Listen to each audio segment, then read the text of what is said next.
माणसांच्या विरोधात जाते, आपल्या सगळ्यांचा तिरस्कार करते ती। ही वॉर्डन मॅडम असं का करते हे मला कळत नाहीये, पण आम्हाला या सगळ्याचा ना प्रचंड मनस्ताप होतो। अरे आता त्या वॉर्डननी तर हद्दच केली आहे। त्या म्हणतायत की त्या इथे राहायला येणार आहेत, आउट हाऊस मध्ये। काय तर म्हणे आपल्याच घरामध्ये आपल्या स्वानंदीच्या जीवाला धोका आहे। नाही साहेब, पण हे चुकीचं आहे। म्हणजे ज्या घरात मी लहानाचा मोठा झालो त्या घरात स्वानंदीच्या जीवाला धोका कसा असू शकतो? अरे हे तुला समजतंय, तिला कुठे कळतंय? आपली स्वानंदी बाहेरची आहे, पण ही बाई ही तर त्याहून बाहेरची आहे। तिचा या घराशी या कुटुंबाशी काही संबंध नाहीये। ती फक्त ना या घरामध्ये आग लावते आणि त्याच्यावर आपले हात शेकत बसते बस। त्या आगीचे आपल्या कुटुंबाला किती चटके बसतायत ह्याची काही तिला कल्पना नाहीये। तुला सांगतो म्हणे माझ्या तब्येतीवर ना ह्या सगळ्याचा प्रचंड परिणाम होतोय। आता उद्या समजा माझ्या तब्येतीचं काही बरं वाईट झालं तर काय बोलताय साहेब? तुम्ही काही काळजी करू नका, मी लगेच जातो वॉर्डन मॅडमशी बोलतो। मी आलो। अरे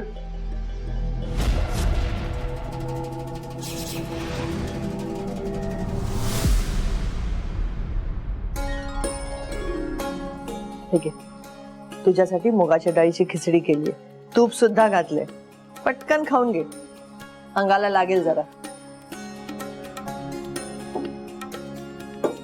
अगं चल सुरुवात कर पटकन। मॅडम तुम्ही कशाला कष्ट घेतलेत, मी केलं असते की काहीतरी। त्यात त्रास कसला? मी इथे असेपर्यंत तुला स्वयंपाकघरात जाऊ देणार नाही, कळलं? खा पटकन। मॅडम ऐका ना, राग मानून घेऊ नका, पण इथे राहायचं हट्ट करू नका ना तुम्ही, प्लीज हॉस्टेलला जा। हट्ट कोण करतो, मी का तू? मी तर माझं कर्तव्य करतेय, पण तूच सारखी इथून जा हे सांगून तू हट्टीपणा करतेयस। सरपोतदार फॅमिली किती उलट्या काळजाची माहिती आहे मला। मी कसं त्यांच्या भरोश्यावर तुला सोडू? त्यात मणी इथे असता तर गोष्ट वेगळी आहे। सध्या त्याचं डोकं फिरलंय ना, मी तुला नाही सोडू शकत। आणि तू मला सांगत नाही, सगळं तुला स्वतःला सहन करायचंय। मणीला हे माहितीये सगळं? तुझा किती छळ होत्याची मणीला कल्पना आहे? मॅडम मणी सर आधीच चिडलेत माझ्यावर, आणि त्यात त्यांना हे प्रकरण जर कळलं ना तर ते आणखीन चिडतील, आमच्यातला दुरावा वाढत जाईल। मॅडम प्लीज तुम्ही पण मणी सरांना काही सांगू नका। म्हणजे मणीला या सगळ्या गोष्टीची कल्पना नाहीये है ना?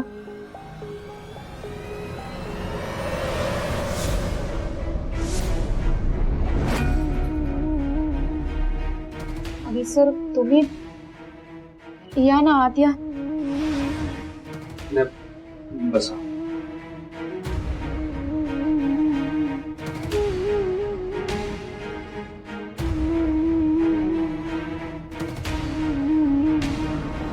तुम्ही इथे का आलात?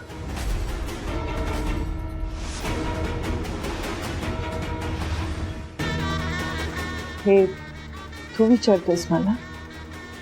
हो, मी विचारतोय, कारण तुमच्या इथे येण्याने साहेबांना, शालिनी मॅडमला त्रास होता हे मी माझ्या डोळ्याने बघितलंय, म्हणून विचारतोय। वा म्हण, त्यांना त्रास होतोय तो तू बघितलास, पण त्यांच्यामुळे तुझ्या बायकोला त्रास होतोय तो तुला दिसत नाहीये। अरे बघ ना तिची काय अवस्था झाली ती।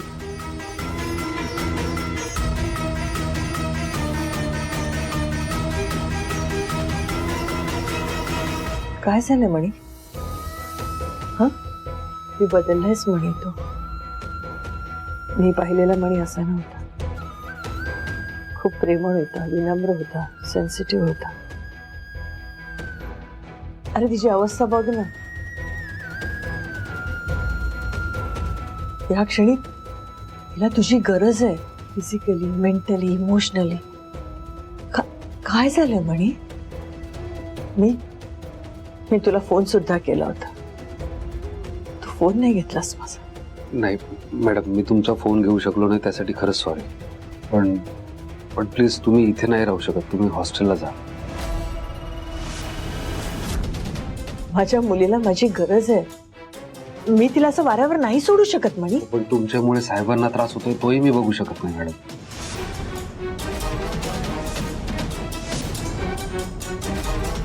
मी जाते. तू तू तिच्या बरोबर इथे येऊन राहणार आहेस, तिची काळजी घेणार आहेस. तू तिची जबाबदारी घ्यायला तयार नाहीस आणि मलाही घेऊ देत नाहीस, असं कसं चालेल? आई आहे मी तिची. आणि साहेब मला वडिलांसारखे.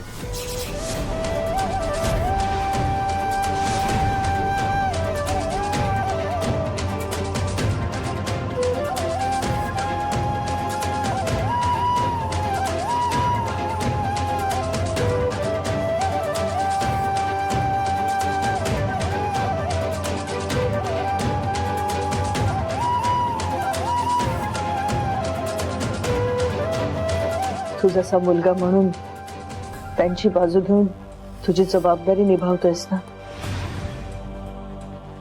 तशीच मी आई म्हणून माझी जबाबदारी निभावते. हे शब्द जरी तुझे असले ना, तरी तुझ्या डोक्यात हे विचार कोणाचे हे चांगलं माहिती आहे मला. तू स्वानंदीचा नवरा आहेस म्हणून. तुला सरासरी कल्पना आहे का या घरात तिच्या बरोबर काय काय घडते ते? तिच्यावर किती अत्याचार होतात माहितीये का? मॅडम प्लीज,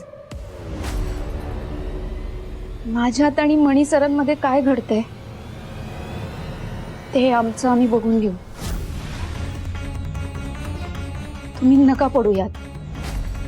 आणि माझ्या बाबतीत काय घडतंय हे माहितीये मणी सरांना. त्यांना वेगळं सांगायची गरज नाही. तू काय बोलतेस तुला कळतंय का? मॅडम प्लीज, मी हात जोडते तुमच्या पुढे. या सगळ्यात नका पडू. मॅडम प्लीज प्लीज तुम्ही इथे नका राहू. मी रिक्वेस्ट करतोय तुम्हाला.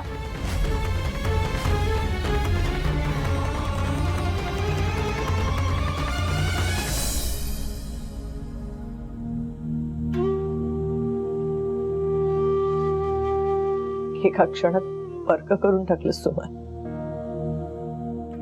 मॅडम, मी जे बोलले त्यासाठी सॉरी, पण तुम्ही उगाच गैरसमज करून घेऊ नका. अहो, मला वाटलं तुम्ही मणी सरांना काहीतरी सांगाल, त्याआधी मी तुम्हाला थांबवलं. तुम्हाला दुखवायचा हेतू नव्हता माझा. स्वानंदी, या घरात तुझे किती हाल होत आहेत. तुझ्या आणि मणीमध्ये दुरावा निर्माण केला जातो. हे सगळं तुला मणीला का नाही सांगायचं? कारण मणी सरांना त्रास होईल. मणी सरांना त्रास झाला की मला त्रास होईल, आणि मला झाला की बाळाला होईल. मॅडम, हे चालणार आहे का तुम्हाला? मॅडम मॅडम तुमचा विश्वास आहे ना माझ्यावर? मी घेईन माझी काळजी.